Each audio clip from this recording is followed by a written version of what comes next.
పిల్లల భవిష్యత్తే మన సమాజానికి పునాది అని చెప్పి ఈ యొక్క పేరెంట్ టీచర్ మీటింగ్ అనేది ఒక ప్రోగ్రాము తయారు చేసుకొని ప్రత్యక్షంగా ప్రజాప్రతినిధులు అధికారులు ప్రజల దగ్గరికి వచ్చి విద్యార్థుల దగ్గరికి వచ్చి విద్యార్థుల యొక్క పేరెంట్స్ దగ్గరికి వచ్చేసి వాళ్ళ సమస్యలు విని ఈ యొక్క విద్యారంగంలో సమూల ప్రక్షాళన చేస్తూ విద్యార్థులకి సరైన బోధన ద్వారా ముందుకు తీసుకెళ్లాలని ఒక ప్రయత్నం ఈరోజు కూటమి ప్రభుత్వం చేస్తూ ఉంది. ఇది గొప్ప పరిణామానికి మొదటి మెట్టని తెలియజేసుకుంటున్నాను. ఈ యొక్క మెయిన్ స్కూల్ ఏర్పడి దాదాపు 167 సంవత్సరాలు కావస్తా ఉంది. చాలా ప్రతిష్టాత్మకమైన స్కూల్. మీ అందరికీ తెలుసు, నేను కూడా ఇదే కడపలో గాంధీ మున్సిపల్ స్కూల్లో చదివినాను. ఇక్కడే ఆర్ట్స్ కాలేజ్లో చదివినా. నేను ప్రతి ఒక్కరూ ప్రతిభావంతులు ఎక్కడి నుంచి పుడతారంటే గవర్నమెంట్ స్కూల్స్ నుంచే పుడతారనేది నా ప్రగాఢ విశ్వాసం. దాదాపు 160 సంవత్సరాలు పూర్తి చేసుకున్న ఈ స్కూల్ యొక్క పరిస్థితులు, ఇందులో మనకి ఇంకా కావాల్సిన మౌలిక వసతుల కల్పన గురించి మనం ముఖ్యంగా మాట్లాడుకోవాల్సిన అవసరం ఉంది. మే 13వ తేదీ నేను ఇక్కడ వచ్చి పోలింగ్లో ఇక్కడికి వచ్చాను.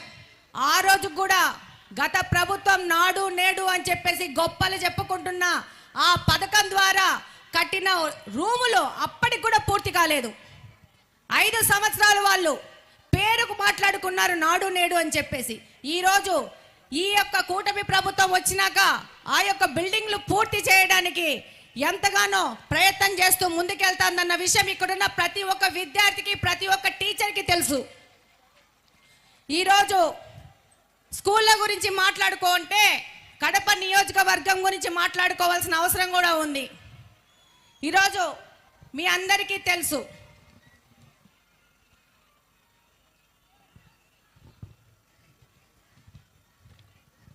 ఈ యొక్క స్కూల్స్లో గత 5 సంవత్సరాల నుంచి ఏమి జరిగిందనేది. మన స్కూల్స్కి మనకు ఆర్ఓలు ఉన్నాయా అని చెప్పేసి ఒకసారి ప్రశ్నిస్తున్నాను. 5 సంవత్సరాల క్రితం 25 స్కూల్స్కి ఆర్ఓ ప్లాంట్స్ శాంక్షన్ చేసి ఈరోజు అందులో 5 ఆర్ఓ ప్లాంట్లు వర్కింగ్ కండిషన్లో ఉన్నాయి. అది నిజమా కాదా? ఈరోజు ఈ యొక్క సభాముఖంగా డిప్యూటీ సీఎం పవన్ కళ్యాణ్ గారికి విజ్ఞప్తి చేసుకుంటున్నాను. ప్రభుత్వము ముఖ్యంగా విద్యార్థులకి సరైన మంచినీళ్ళు ఇవ్వాల్సిన ఆవశ్యకత గురించి ప్రభుత్వం ఆలోచించుకోవాల్సిన అవసరం ఉందని ఈ సందర్భంగా తెలియజేసుకుంటున్నాను. అలాగనే గత ప్రభుత్వము ఫెయిల్ అయిన నాడు నేడు కార్యక్రమం మీద మొదలుపెట్టిన బిల్డింగ్లన్నీ త్వరితగతిన వాటిని పూర్తి చేసి విద్యార్థులకు అందుబాటులో తెచ్చే విధంగా ముందుకెళ్లాలని ఈ సందర్భంగా విజ్ఞప్తి చేసుకుంటున్నాను. అలాగనే ఈ స్కూల్ పరిసర ప్రాంతాలలో కెమెరాలు అనేది పెట్టాల్సిన అవసరం ఉంది. ఇందాక ఎస్పీ గారు చెప్పినారు, సమాజంలో అనేక చెడు వ్యసనాలకి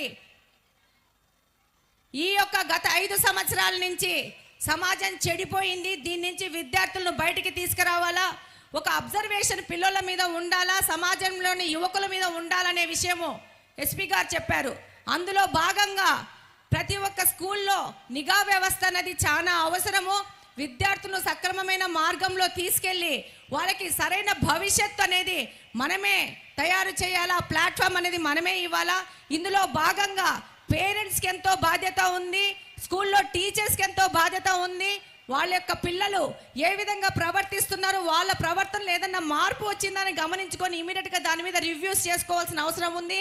అలాగనే సమాజంలోని మన వీధుల్లో ఉన్న పెద్దలకు కూడా అంతే బాధ్యత ఉంది. ఎక్కడన్నా ఏదన్నా అసాంఘిక కార్యక్రమం జరుగుతూ ఉందంటే ఇమ్మీడియట్గా పోలీసు వ్యవస్థకు ఇన్ఫార్మ్ చేయాల్సిన అవసరం ఉంది. నా యొక్క అనుభవంలోకి వచ్చింది ఏంటంటే ఇప్పుడు చాలా తగ్గింది, కానీ ఇంకా తగ్గాల్సిన అవసరం ఉంది. ఇది ఈ వ్యసనాలు అనేది మహమ్మారిలాగా ఈ యొక్క ఆంధ్రప్రదేశ్ చుట్టుముట్టుకొని ఉన్నాయి. ముఖ్యంగా కడపలో చాలా మంది పేదవాళ్ళు ఉన్నారు.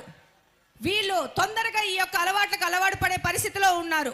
కాబట్టి దీని మీద ఎక్కువ నిఘా వేసి, అలాగనే పోలీసు వాళ్ళకు కూడా ఒక విజ్ఞప్తి చేసుకుంటున్నాను. ఎస్పీ సార్, విజ్ఞప్తి చేసుకుంటున్నాను. డివిజన్లు తిరుగుతూ ఉంటే ముఖ్యంగా వాళ్ళు చెప్పేది ఏంటంటే, పోలీస్ స్టేషన్ ఇన్ఫార్మ్ చేసినా కూడా పోలీసుల లోయర్ కార్డ్ అన్నీ వచ్చి ఎస్పీ గారికి ఇన్ఫార్మ్ చేసుకోరు. వాళ్ళు కానిస్టేబుల్ లెవెల్లో, పోలీస్ స్టేషన్ లెవెల్లో వాళ్ళు చెప్తారు. అప్పుడు వాళ్ళు అలర్ట్గా వెంటనే రియాక్ట్ అవ్వట్లేదని చెప్పి ఈ విషయంలో కూడా మీరు కూడా రివ్యూ చేసుకుని వాళ్ళకు కూడా కౌన్సిలింగ్ ఇవ్వాల్సిన అవసరం ఉంది.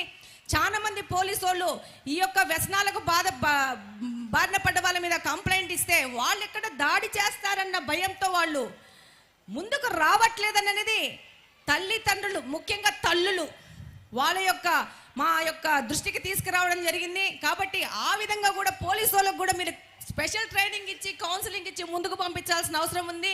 ప్రతి ఒక్క తల్లి దీని నుంచి మా పిల్లల్ని కాపాడండి అని విజ్ఞప్తులు చేసుకున్న పరిస్థితి ఈరోజు రాష్ట్రంలో ఉన్నదని ఈ సందర్భంగా తెలియజేసుకుంటున్నాను. ఇక్కడున్న ప్రతి ఒక్కరూ సేవ్ కడప, సేవ్ ఆంధ్రప్రదేశ్ అని ఇందాక పోస్టర్ రిలీజ్ చేసినాము. దీని మీద అందరం పాటుపడాల్సిన అవసరం ఉంది.